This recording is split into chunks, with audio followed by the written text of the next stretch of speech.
We're on the record in cause number 328196, the state of Texas versus Dennis Vernon Wise II. Mr. Wise, would you please raise your right hand? Mr. Wise, do you swear or affirm to tell the truth, the whole truth, and nothing but the truth, so help you God?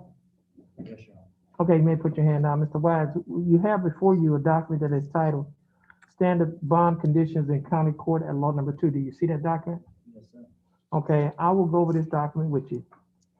Following the arrest and/or accusation in County Court at Law Number 2 of Jefferson County, Texas, all bail bonds executed for release of any defendant named herein are ordered subject to the following additional conditions. Number one, the defendant shall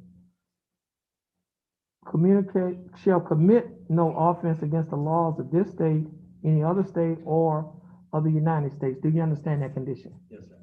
Condition number two, the defendant shall submit to testing for drugs and alcohol at any time as directed by the court. The court may revoke the bond and order the arrest of any defendant who A, refuses to submit to tests for drugs and alcohol when directed to do so by the court, or submit to a test for drugs and alcohol, and the test indicates the presence of drugs or alcohol in the defendant's body, and that's pursuant to the Texas Code of Criminal Procedure, Article 17.44, subsection A2 and subsection C2. Do you understand that condition? Yes, sir. Condition number three, the defendant shall not communicate either directly or indirectly with the alleged victim of the pending offense, and the defendant shall not go to any residence, school, or other location frequented by the alleged victim, Laurel Wise. Do you understand that condition? Yes, sir. And condition number four does not apply to you because that only applies to DWI cases. Mr. Wise, I think you have already been appointed a court-appointed attorney, and you've been given a reset date. Is that correct? Yes, sir.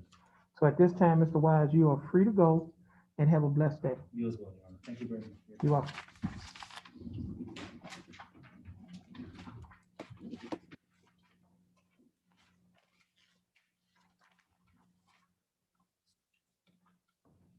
Yushika Mallet.